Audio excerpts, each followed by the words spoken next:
सास की चहेती बेटी के लिए अमीर और गरीब बहू लाई ड्रेस। लड़की आरोही को। आज दोनों बहुओं का एक साथ गृह प्रवेश हो रहा है, जहाँ पर पूरा मोहल्ला इकट्ठा है। अरे वाह गायत्री, एक साथ दो दो बहुओं का गृह प्रवेश।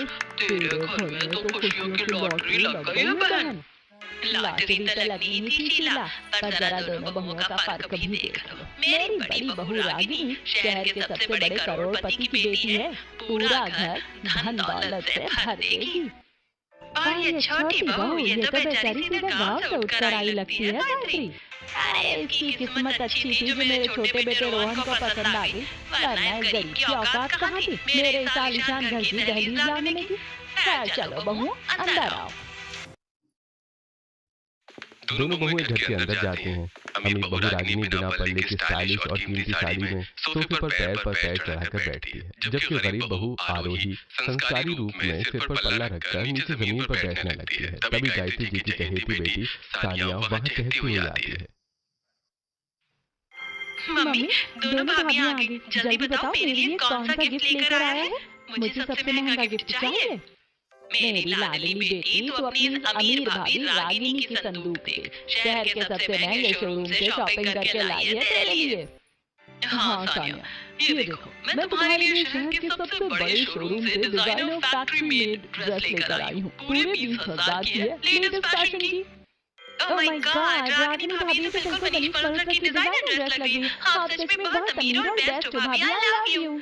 देखा, इसे कहते रईसी और खानदानी पसंद। अब जरा वो दूसरी संदूक भी खोलो आरोही, देखें तेरे इस लकड़ी के पुराने बक्से से क्या कबाड़ निकल कर आता है। माँ जी, सानिया दीदी के लिए ये सूट मैं अपने मायके से लाई हूँ। इन्हें मैंने खुद रात रात भर जाकर अपने हाथों से सिला है। ये सूट, ये बाजार के सड़े हुए कपड़े पहनाएगी मेरी लाडली बेटी को। आज तक मेरी सानिया ने ऐसे घटिया और सिलाई वाले कपड़े छुए तक नहीं है। छी, ऐसी अजीब और बिना फैशन की ड्रेसेस तो हमारे घर की काम वाली भी नहीं पहनती। अरे भाभी, इसे वापस अपनी संदूक में ठूस लो, मेरा स्टैंडर्ड खराब मत करो। पर माँ जी, इसमें मेरी महीनों की मेहनत और प्यार है। मैंने बहुत चाव से सानिया दीदी के लिए बनाए थे। अरे आरोही, इस शहर के हाई सोसाइटी में होना नहीं सिर्फ पैसा और ब्रांड बोलता है, समझे। आरोही रोते हुए अपने हाथ के सिले कपड़े समेट कर रोहन के कमरे की तरफ चली जाती है, जबकि सास गायत्री जी, नंद सानिया और अमीर बहू रागिनी एक दूसरे को देखकर जोर जोर से हंसने लगती हैं। शादी का पहला दिन बीत चुका है। अगली सुबह आरोही सुबह सुबह नहाकर लाल रंग की खूबसूरत साड़ी पहनकर और कायदे से सिर पर पल्ला रखकर रसोई में पहुंच जाती है। वहीं दूसरी तरफ अमीर बहू रागिनी काफी देर से सोकर उठती है। रागिनी बिना पल्ले के बेहद स्टाइलिश और पतली नेट की डिजाइनर साड़ी पहनी रसोई में आती है। हाँ रागिनी बेटा, वाह कितनी प्यारी लग रही मेरी बड़ी बहू। चलो आज पहली रसोई है। हाँ रागिनी भाभी, मुझे तो पहली रसोई में बहुत सारी हैवी चीजें खानी है। मम्मी आप ही मैंने बताओ ना। हाँ तो सुनो, पहली रसोई में आज तुम दोनों को मिलकर अच्छा बढ़िया सा खाना बनाना है। केसर वाली गाढ़ी खीर, गर्मा गर्म पकौड़ियाँ, बूंदी का रायता, मिक्स वेज की सब्जी, नवरत्न करी, शाही पनीर और दाल मखनी। अरे मम्मी जी, रुको रुको, थोड़ा ब्रेक लगाओ। मुझे इतना सारा और ऐसा देसी हैवी खाना बनाना बिल्कुल नहीं आता है। भाभी तो फिर आपको क्या बनाना आता है। लुक सानिया, मुझे कुकिंग नहीं बेकिंग करना पसंद है। मुझे बेकिंग करने में बहुत मजा आता है। मैंने तो शहर में स्पेशल क्लासेस ली हैं। अरे वाह भाभी, ये तो बहुत मॉडर्न बात है। तो आप मेरे लिए चोको मफिन्स और कपकेक्स बनाना। माँ जी आप चिंता मत करिए, रागिनी दीदी कपकेक्स बना लेंगी, बाकी का सारा खाना शाही पनीर, दाल मखनी, खीर और रायता मैं अकेले संभाल लूंगी। मुझे ये सब बहुत अच्छे से बनाना आता है। हाँ ठीक है, ज्यादा ज्ञान मत बांट, बना लेना जो बनाना है। वैसे भी गांव की लड़कियों को चूल्हा चौका करने के अलावा आता ही क्या है। मेरी बड़ी बहू तो बेकिंग करेगी। चलो रसोई में जाओ दोनों। दोनों बहुएं रसोई में काम शुरू करती हैं। आरोही पूरी फुर्ती से चूल्हे पर दाल मखनी चढ़ाती है, पनीर काटती है और खीर के लिए दूध उबलने रख देती है। वहीं रागिनी अपना ओवन ऑन करके मफिन्स का बैटर तैयार करने लगती है। काम करते करते भी रागिनी अपने फोन में रील देखने और सेल्फी लेने में व्यस्त हो जाती है। तभी अचानक रसोई में कुछ जलने की बदबू तेज आने लगती है। Oh my God, no no no no, ये क्या हो गया, मेरे मफिन जल गए। ओवन से कितना धुआं निकल रहा है। दीदी संभालिए, आपका ध्यान फोन में था इसीलिए मफिन अंदर से पूरी तरह जल गए। आप घबराइए मत, मैं साफ कर देती हूँ। शट अप आरोही, मुझे तुम्हारी मदद नहीं चाहिए, मैं दोबारा बना लूंगी। रागिनी चिढ़कर दोबारा मफिन बनाने बैठती है। कुछ ही देर में दोपहर के खाने का समय हो जाता है। आरोही ने बेहद स्वादिष्ट और खुशबूदार खाना बनाकर डाइनिंग टेबल पर सजा दिया है। रागिनी भी किसी तरह दोबारा बनाए हुए मफिन लेकर डाइनिंग टेबल पर पहुंचती है। पूरा परिवार खाना खाने बैठता है। वाह, खाना तो सच में बहुत लाजवाब बना है। पेट भरकर खाने का मजा आ गया। तभी वो रागिनी का मफिन तोड़ती है जो बहुत कड़ा है और वो रागिनी की तरफ देखकर बनावटी मुस्कान लाती है। वाह रागिनी भाभी, आपके बनाए मफिन तो एकदम इंटरनेशनल लग रहे हैं। बहुत ही शानदार बेकिंग की है आपने। हाँ क्यों नहीं, आखिर इसके रईस मायके में इसे यही सब तो सिखाया गया है। ये बेकिंग वेकिंग हर किसी के बस की बात थोड़ी ना है। लाली तू भी अपनी समीर भाभी से कुछ सीख ले, ससुराल में काम आएगा। हाँ मम्मी जी, बिल्कुल सही कहा आपने। मैं तो रागिनी भाभी जैसी ही बनूंगी। सानिया और गायत्री जी पेट भरकर आरोही का बनाया हुआ खाना खाती हैं, लेकिन तारीफ सिर्फ रागिनी के बड़े मफिन की करती हैं। दोपहर के खाने के बाद अब शाम का समय हो चुका है। घर के सभी लोग हॉल में आराम से बैठे हुए हैं। तभी सानिया बाहर घूमने और मूवी देखने का प्लान बनाने लगती है। बोर हो रही हूँ मम्मी, चलो ना सब मिलकर बाहर कोई अच्छी सी मूवी देखने चलते हैं, बहुत मजा आएगा। हाँ सानिया, अच्छा आइडिया है। हम लोग शहर के सबसे पॉश मॉल वाले सिनेमा में चलेंगे। वहाँ शार्क थिएटर का प्लैटिनम पैकेज बुक करवा लेते हैं। एकदम रिक्लाइनर सोफे पर बैठकर आराम से इंग्लिश मूवी देखेंगे। हाँ रागिनी, तुम ठीक कहती हो। ठीक है, मैं ऑनलाइन टिकट चेक करता हूँ। शार्क थिएटर के प्लैटिनम पैकेज की टिकट 22,000 रुपए की हो रही है। भैया इतने महंगे टिकट 22,000 रुपए तो बहुत ज्यादा होते हैं। हमारे पास के सिनेमा हॉल में भी तो अच्छी फिल्में लगी हैं। वहाँ टिकट सिर्फ 400-500 रुपए की मिल जाएगी और बैठने में भी आराम रहता है। क्यों ना हम सब मिलकर कोई अच्छी सी हिंदी फिल्म देखने चले। चुप कर तू अपनी ये गरीबों वाली सोच बंद रख। जो खुद कभी हिंदी मीडियम सरकारी स्कूल से आगे नहीं बढ़ पाई, उसे तो हिंदी की फिल्में ही पसंद आएंगी। मेरी लाडली सानिया और बड़ी बहू रागिनी इंग्लिश मीडियम पढ़ी है, वो अंग्रेजी पिक्चर ही देखेंगी। हाँ मम्मी, बिल्कुल सही कहा रागिनी भाभी, मैं तो आपके साथ ही मॉल जाऊंगी। आलिशान सोफे पर बैठकर इंग्लिश मूवी देखने। आप मुझे अपने साथ ले चलोगी ना? हाँ क्यों नहीं सानिया, तुम तो मेरी प्यारी ननद हो, तुम्हें क्यों लेने जाऊंगी। मेरी चहेती बेटी की पसंद भी तो उसकी समीर भाभी जैसी ही रईस है। चलो तुम लोग मॉल जाओ। ठीक है, आप लोग इंग्लिश मूवी देखने जाओ, मैं और आरोही हॉल में हिंदी मूवी देखने जाएंगे। प्लान के मुताबिक आनंद, रागिनी और सानिया हॉल के प्लैटिनम थिएटर में फिल्म देखने पहुंच जाते हैं और आरोही और रोहन हॉल में।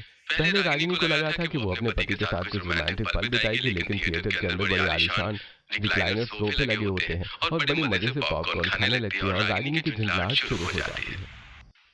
हे भगवान, इस कबाब में हड्डी को मम्मी जी ने मेरे साथ ही भेज दिया। शादी के बाद पति के साथ थोड़ा वक्त बिताना चाहती थी, पर अनंत अंधेरे में रागिनी का हाथ पकड़ने के लिए हाथ बढ़ाता है और गलती से सानिया का हाथ छू जाता है।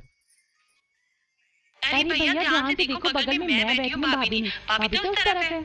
अरे अरे सॉरी लाली, अंधेरा था ना तो मुझे लगा कि कबाब में हड्डी कहीं की। शादी मेरी हुई है या इसकी? हर जगह बीच में घुसना जरूरी है क्या? भाभी आपने कुछ कहा क्या? नहीं तो सानिया, मैं तो कह रही थी कि कोल्ड ड्रिंक लो, आराम से पियो और मजे से इंग्लिश मूवी देखो। कोल्ड ड्रिंक क्या, मेरा सिर खा लो तुम, इरिटेट करके रख दिया सुबह से। मूवी देखकर सब घर लौट जाते हैं। अगले दिन सुबह डाइनिंग टेबल पर चाय नाश्ते के दौरान दोनों भाइयों के बीच हनीमून पर जाने की चर्चा छिड़ जाती है। भाई अनंत, शादी के बाद तुम दोनों ने कहीं बाहर जाने का, घूमने का क्या सोचा है? हनीमून का क्या प्लान है तुम्हारा? हाँ रोहन, मैं सोच रहा हूँ कि रागिनी को किसी अच्छी सी फॉरेन ट्रिप पर ले जाऊँ। मलेशिया या सिंगापुर का प्लान कर रहा हूँ। आखिर हमारे पास पैसे की कोई कमी थोड़ी ना है। क्या फॉरेन ट्रिप भैया? अगर आप लोग विदेश जा रहे हैं तो आपने मुझे भी साथ लेकर चलना है, मैं भी सिंगापुर देखूंगी। अरे लाली तो हनीमून पर जाकर क्या करेगी? क्यों माँ, क्या भैया भाभी मुझे साथ नहीं ले जा सकते? बदतमीज लड़की, शर्म नाम की चीज नहीं है इसमें। तू ही चली जा मेरे बदले हनीमून पर, मैं यहीं रुक जाती हूँ। अरे हाँ हाँ सानिया, क्यों नहीं चलोगी? तुम तो हमारी चहेती ननद हो। देखा मेरी अमीर बहू कितनी दया दिल है, वो मेरी लाडली को कभी मना कर ही नहीं सकती। हाँ रोही, तुम दोनों का क्या प्लान? तुम लोग कहाँ जा रहे हो? माँ जी, अभी बाबा केदारनाथ के कपाट खुले हैं। हमने सोचा है कि शादी के बाद हम दोनों केदारनाथ जी के दर्शन करने चले जाएं। भगवान का आशीर्वाद मिल जाएगा, इससे अच्छा और क्या होगा? केदारनाथ, सुना रागिनी इसका पहनावा बदल गया, शादी करके इस बड़े घर में आ गई लेकिन इसकी सोच नहीं बदली। सोच आज भी वही गरीबों वाली है, मेरी बड़ी बहू विदेश जा रही है और ये चली केदारनाथ। सही कहा मम्मी जी, स्टेटस का फर्क तो दिखता ही है। डाइनिंग टेबल पर तो रागिनी ने सानिया को हाँ कह दिया था, लेकिन बेडरूम में आते ही अनंत, तुम्हें थोड़ी भी शर्म नहीं आती? तुम्हारी बहन हमारे हनीमून पर जाने के लिए तैयार हुई और तुम चुपचाप बैठे रहे। खुद के अंदर थोड़ी भी अकल नहीं है क्या? अरे रागिनी शांत हो जाओ, वो तो लाली बच्ची है, नादानी में बोल दिया उसने। मम्मी की कही थी ना, इसमें थोड़ी जिद्दी है। सुन लो अनंत, आज के बाद अगर तुम्हारी बहन ने हमारे बीच में कबाब में हड्डी बनने की कोशिश की तो तुम्हें उसे साफ मना करना पड़ेगा। बाबा रे, अरे ठीक है बाबा, ठीक है, तुम गुस्सा मत हो, मैं लाली को अच्छे से समझा दूंगा। अगले दिन सुबह अनंत काम का बहाना बनाकर हनीमून का प्लान सबके सामने टाल देता है।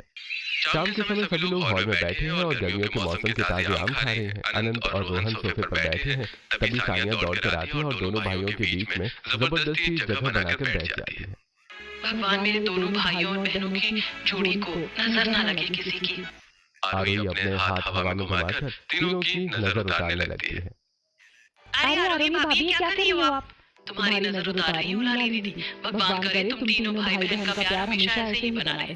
तुम तीनों की जोड़ी तो बिल्कुल श्री कृष्ण बलराम और सुभद्रा जैसी लगती है।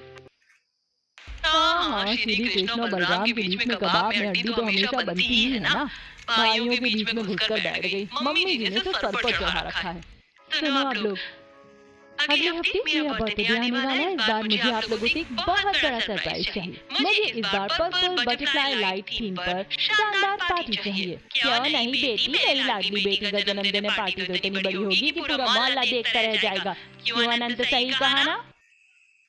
हाँ मम्मी, बिल्कुल, हमारी इकलौती बहन का बर्थडे है। थैंक यू भैया, पर मम्मी मेरी बर्थडे की सारी तैयारी, मेकअप, डेकोरेशन, केक और सबसे जरूरी मेरी स्पेशल ड्रेस की जिम्मेदारी सिर्फ मेरी रागिनी भाभी संभालेंगी, क्योंकि उनकी पसंद बहुत रॉयल है और उन्हें हमारी हाई सोसाइटी के स्टेटस का पता है। भगवान, इतनी मेहनत उस कलमुही के जन्मदिन के लिए मैं इतनी आफत उठाऊं? इतनी मेहनत तो मैंने आज तक अपने खुद के जन्मदिन पर नहीं की। यहाँ तक कि अपनी सगी बहन के बर्थडे पर भी इतनी मगजमारी नहीं की थी। अब इसके लिए इतनी कमर तोड़ूं? मुझसे नहीं होगा भाई। सानिया दीदी, वो मुझसे ना इतना काम अकेले नहीं हो पाएगा। सच कहूँ तो मेरी तबीयत भी कुछ दिनों से थोड़ी खराब चल रही है। रागिनी दीदी, आप परेशान मत होइए। लाली दीदी, आप भी चिंता क्यों करती हैं? मैं हूँ ना। घर की सजावट से लेकर आपके पसंद का बटरफ्लाई केक, ये सारी चीजें मैं अपने हाथों से संभाल लूंगी। मैं लाली दीदी के जन्मदिन के लिए अपने हाथों से बहुत सुंदर ड्रेस बनाऊंगी। उनके लिए एक बहुत प्यारी सी गाउन तैयार करूंगी। वो देखकर खुश हो जाएंगी। तुम संभालोगी? पता नहीं कैसा संभालोगी। क्या रागिनी भाभी की तबीयत खराब है, इसीलिए मैं तुम्हें काम करने दे रही हूँ, वरना मैं तुमसे कभी अपना काम न करवाती। लेकिन हाँ, मेरे जो मेन फंक्शन के कपड़े होंगे वो तो मेरी रागिनी भाभी मार्केट से पसंद करके लेकर आएंगी। हाँ सानिया, चलो ठीक है, इतना काम तो मैं तुम्हारी खातिर कर ही सकती हूँ। मैं खुद मार्केट जाकर तुम्हारे लिए बेस्ट ड्रेस लेकर आऊंगी। दोस्तों, क्या सिर्फ अमीर होने से कोई अच्छी बहू बन जाती है? क्या टैलेंटेड और संस्कारी गरीब बहू आरोही को इस तरह हर बात पर ताना मारना गायत्री जी और सानिया का सही है? अपनी राय हमें कमेंट में जरूर बताइएगा। एक तरफ रागिनी सानिया के जन्मदिन की तैयारी से पल्ला झाड़ लेती है, वहीं दूसरी तरफ सादगी और ममता से भरी आरोही मन ही मन सानिया के लिए कुछ बड़ा करने का ठान लेती है। रागिनी सानिया के लिए शॉपिंग करने बड़ी शोरूम में जाती है। रागिनी काउंटर पर खड़ी है और दुकानदार उसे पर्पल बटरफ्लाई थीम की हैवी गाउन दिखा रहा है।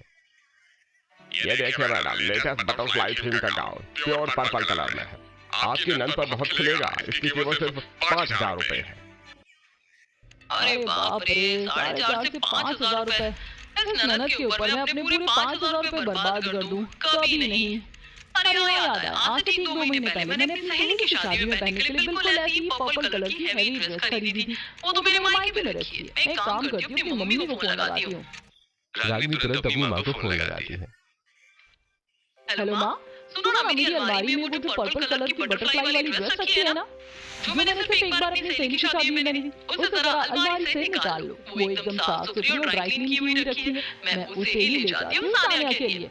अरे पर बेटी, वो तो तेरी पुरानी ड्रेस है। तेरी ननद को पता चल गया तो?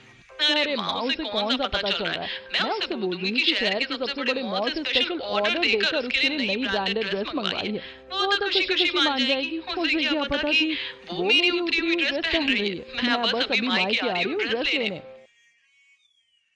जहाँ एक तरफ रागिनी पुरानी ड्रेस देने का ताना बाना बुनकर अपने मायके निकल जाती है, वहीं दूसरी तरफ गांव की बहू आरोही तपते बाजार में सुंदर कपड़ा खरीद कर लाती है और रात दिन एक करके सानिया के लिए गाउन सिलने बैठ जाती है। रात का समय है, आरोही मशीन पर बैठी है।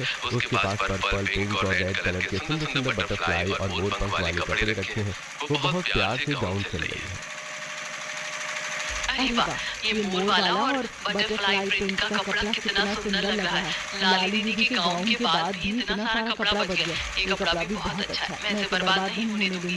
क्यों ना मैं लाली दीदी के लिए 2-3 अलग-अलग और सुंदर ड्रेसेस भी तैयार कर दूं। वो हर फंक्शन में अलग दिखेंगी। तभी आरोही का फोन बजता है। उसकी माँ का फोन है। प्रणाम माँ। हाँ माँ, मैं अपनी ननद सानिया के जन्मदिन की तैयारी कर रही हूँ। मैं हमेशा से सोचती थी कि काश मेरी भी कोई सगी छोटी बहन होती तो मैं उसे अपने हाथों से अच्छे कपड़े बनाकर पहनाती। मैंने इसकी चाहत में तो सिलाई सीखी थी, पर मेरी कोई बहन तो थी नहीं। अब भगवान ने मुझे ननद के रूप में छोटी बहन दी है, तो मैं उनके साथ अपनी ये सारी मन्नतें पूरी करूंगी। हाँ बिल्कुल बेटी, तू बहुत अच्छा काम कर रही है। आराम से बना लो, और हाँ, अगर किसी और कपड़े या चीज की जरूरत पड़े ना तो मुझे बेझिझक बता दियो। जी माँ, सब हो जाएगा। जन्मदिन से एक दिन पहले आरोही पूरी लगन से घर को पर्पल बटरफ्लाई थीम पर सजा देती है। पर्पल बलून्स और बटरफ्लाई फ्लायर्स से पूरा घर महक उठता है। साथ ही वो अपने हाथों से एक बहुत ही सुंदर पर्पल बटरफ्लाई केक भी बेक करती है। लेकिन जब ड्रेसेस दिखाने की बारी आती है तो सानिया का रवैया हैरान करने वाला होता है। चलो, डेकोरेशन और केक तो तुमने मेरे हाथों से बना ही दिया, अच्छा है, पर मेरी ड्रेस कहाँ है? रागिनी भाभी, मेरी ड्रेस दिखाइए।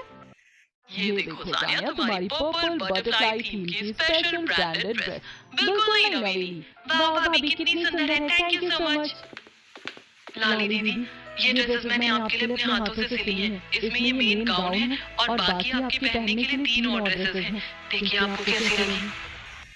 यार ड्रेसेस तो सच में बहुत सुंदर है। रागिनी भाभी की ड्रेस से भी ज्यादा प्यारी लग रही है। लेकिन अगर मैंने इस गरीब आदमी की ड्रेस की तारीफ कर दी या इसे पहन लिया तो मेरी अमीर रागिनी भाभी मुझसे नाराज हो जाएंगी। फिर वो मुझे आगे से कभी कोई महंगी चीज नहीं दिलवाएंगी।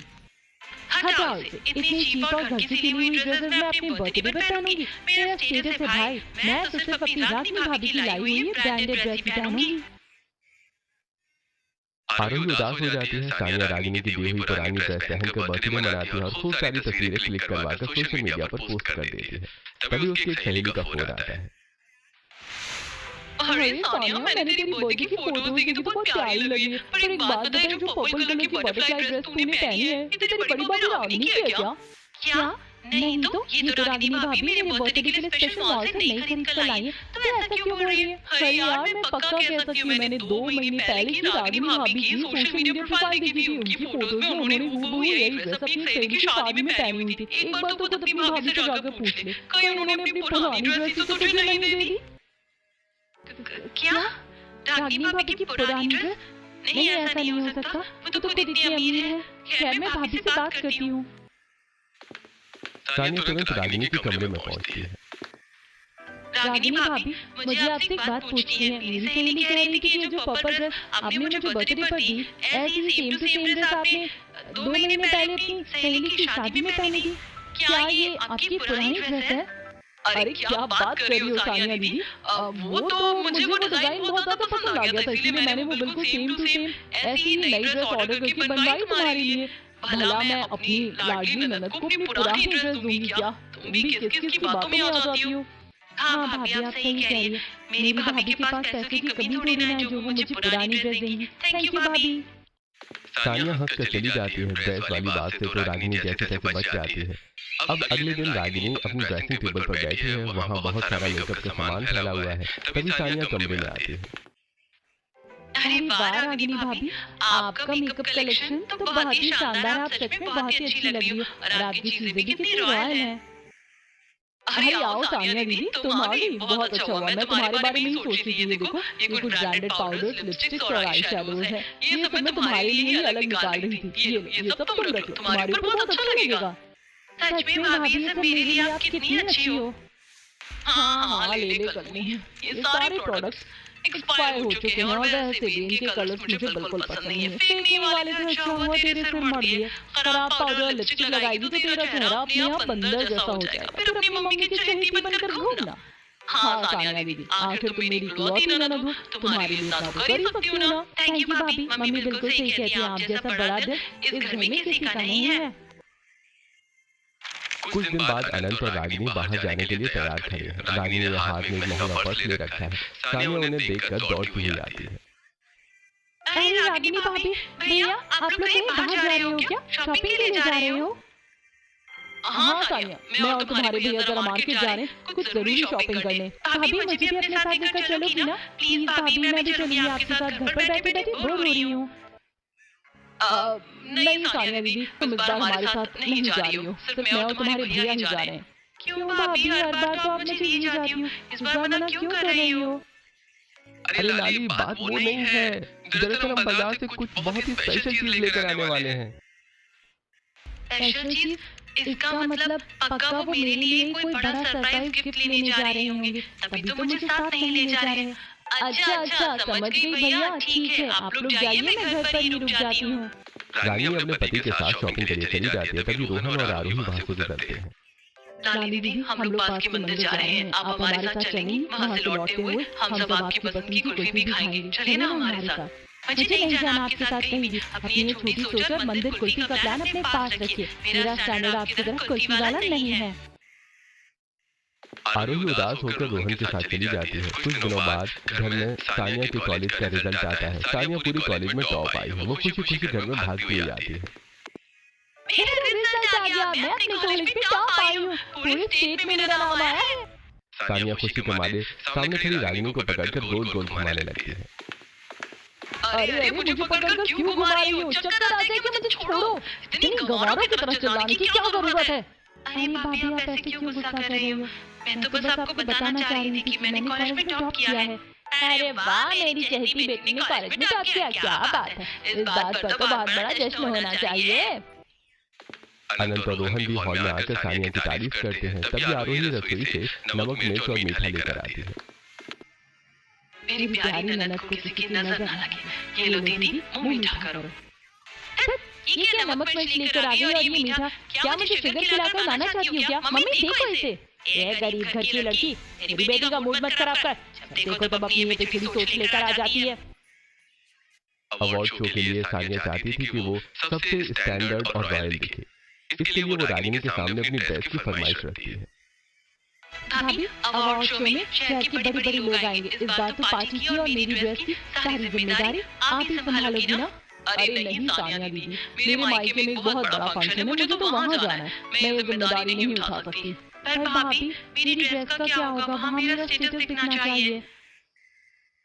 इसके बहाने में पैसों का जुगाड़ करती हूँ। मैं अपना स्किन केयर करवा लूंगी और बिल के नंबर भर दूंगी। अच्छा ठीक है सानिया दीदी, तुम मेरे साथ पार्लर चलो, उसके बाद मैं तुम्हारी ड्रेस दिलाती हूँ। हाँ भाभी ठीक है, आप पार्लर चलो, बिल भैया दे देंगे। घर में एक और पुरानी चमकीली ड्रेस पड़ी है, वही इस बेवकूफ को थमा दूंगी। एक तरफ रागिनी पार्लर में पैसे उड़ाने का प्लान बना रही थी, वहीं दूसरी तरफ गरीब घर की बहू आरोही ने ठान लिया था कि वो अपनी नंद को अपने हाथ का बना सबसे सुंदर गाउन गिफ्ट करेगी। वो धूप में परेशान होते हुए भी सानिया के लिए सुंदर कपड़ा छांट कर लाती है। काहे के लिए इतनी मेहनत कर रही है री? वो नहीं पहनेगी तेरे हाथ के सिले कपड़े। हम इतने अमीर लोग ऐसे गरीबों के हाथ के सिले कपड़े नहीं पहनते। अपनी औकात मत भूल। क्यों भाभी, क्या आप दर्जी बनने का इरादा है क्या? किसका कपड़ा खराब करने का इरादा है आपका? लाली दीदी आपके अवार्ड शो के लिए एक छोटा सा तोहफा बना रही हूँ। रात के 2 बजे हैं। रोहन आरोही के पास बैठा है। आरोही रात दिन जागकर सुई धागा से उस गाउन पर बहुत सुंदर कढ़ाई कर रही है। वहीं दूसरी तरफ अवार्ड शो से ठीक एक दिन पहले रागिनी भाभी मेरे लिए इतनी मेहनत कर रही है, तो मैं रागिनी भाभी को सोने की एक अंगूठी गिफ्ट करूंगी।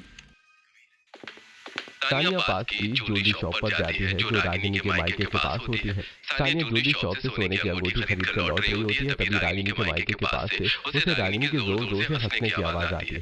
सानिया खिड़की के पास छिपकर सुनने लगती है। हाँ माँ, वो सानिया तो इतनी बड़ी बेवकूफ है कि पूछो मत। मैंने उसे अपनी अलमारी की वही पुरानी पहनी हुई पर्पल ड्रेस नहीं बताकर दे दी और वो फूल ही नहीं संभाली। और तो और उसके नाम पर मैंने पार्लर में हजारों रुपए उड़ा दिए, पंपिंग स्ट्रेटनिंग सब करवा ली और बिल उसके भैया से भरवा लिया। पर रागिनी अगर उसे पता चल गया तो? अरे माँ, उस सास की कही की बेटी को मैंने कैसे उल्लू बना रखा है। मैं हमेशा उसे अपनी पुरानी और एक्सपायर्ड चीजें दे देती हूँ और वो खुश हो जाती है। बढ़िया उल्लू बनती है वो। ये सुनते ही सानिया के पैरों तले जमीन खिसक जाती है। उसकी आंखों से आंसू बहने लगते हैं। जिस अमीर भाभी के पीछे मैं पागल जैसी भागती थी, उसने मुझे कचरा समझा और जिसे वो गवाह कहती थी, वो आरोही भाभी धूप में उसके लिए कपड़े ला रही थी। तभी रागिनी घर से बाहर निकलती है और सानिया को वहां देख लेती है। अरे सानिया दीदी, तुम यहाँ बाहर? हाँ भाभी, बस मैं आपको ही देखने आई थी। चलिए घर चलते हैं। सानिया घर आकर चुपचाप बैठ जाती है। वो अपनी पुरानी बातें याद करती है। मैं हमेशा आरोही भाभी को झटक देती थी, जबकि आरोही भाभी हमेशा मुझे अपने साथ ले जाना चाहती थी। सानिया घर के कोने में आरोही को रात दिन जागकर अपने लिए सुंदर गाउन चलते हुए देखती है और उसकी आंखों से आंसू बहने लगते हैं। आखिरकार अवार्ड शो की शाम आ जाती है।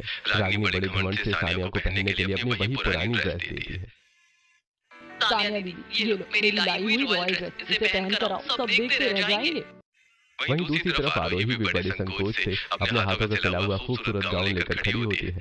सानिया दोनों ड्रेसेस को देखती है और रागिनी की ड्रेस को हाथ में ले लेती है। आरोही का चेहरा फिर से उतर जाता है, लेकिन इस बार वो आरोही की ड्रेस भी पकड़ती है। सब लोग हैरान रह जाते हैं क्योंकि सानिया ने रागिनी की दी हुई ड्रेस नहीं बल्कि आरोही के हाथों का सिला हुआ बेहद खूबसूरत शाही व्हाइट गाउन पहना हुआ है। सानिया, ये क्या बदतमीजी है। तुमने मेरी दी हुई इतनी महंगी ब्रांडेड ड्रेस क्यों नहीं पहनी? गरीब गांव वाली के हाथ का सिला कपड़ा क्यों पहन लिया? तुम्हारा दिमाग खराब हो गया क्या? हाँ बेटी, तुमने इस गरीब का कपड़ा क्यों पहना? बस कीजिए रागिनी भाभी, बहुत हुआ आपकी अमीरी का ये नाटक। ये कपड़ा घटिया नहीं है, इसमें मेरी आरोही भाभी का सच्चा प्यार है। और जो ड्रेस आप मुझे दे रही थी वो कोई नई नहीं बल्कि आपकी दो पुरानी पहनी हुई उतरी हुई ड्रेस थी। आपने मुझे एक्सपायर्ड मेकअप दिया और मेरे नाम पर पार्लर का बिल पड़ा। मैंने अपने कानों से आपका वो सच सुन लिया है जो आप अपनी माँ से कह रही थी। सानिया सबके सामने अपनी जोड़ी वाली बात और रागिनी की सारी सच्चाई का पर्दाफाश कर देती है। नीच औरत, हमने तुझे घर की लक्ष्मी समझा, तूने मेरी बेटी के जज्बातों का ऐसा तमाशा बनाया। रागिनी अपमानित होकर अपना मुंह छुपाकर हमेशा के लिए घर छोड़कर चली जाती है। सानिया तुरंत रोते हुए आरोही के पैरों में गिर जाती है। मुझे माफ कर दीजिए आरोही भाभी, मैं पैसे की चक्कर में अंधी हो गई थी जो आपकी कदर नहीं कर पाई। मुझे माफ कर दीजिए। अरे लाली दीदी, ऐसा मत कहिए, आप तो मेरी छोटी बहन जैसी हैं। गायत्री जी भी रोते हुए आरोही से माफी मांगती हैं और उसे गले लगा लेती हैं। रागिनी के जाने के बाद भी पूरा परिवार मिलकर हंसते मुस्कुराते हुए सानिया के अवार्ड शो में जाता है। लेकिन दोस्तों, क्या किसी बहू की कद्र उसके मायके की अमीरी गरीबी देखकर करनी चाहिए या उसके अच्छे संस्कारों से? और क्या आपके ससुराल में भी कोई ऐसी आरोही जैसी संस्कारी बहू है जो हर सुख दुख में परिवार की इज्जत बचाती है? अपनी राय हमें कमेंट में जरूर बताइएगा।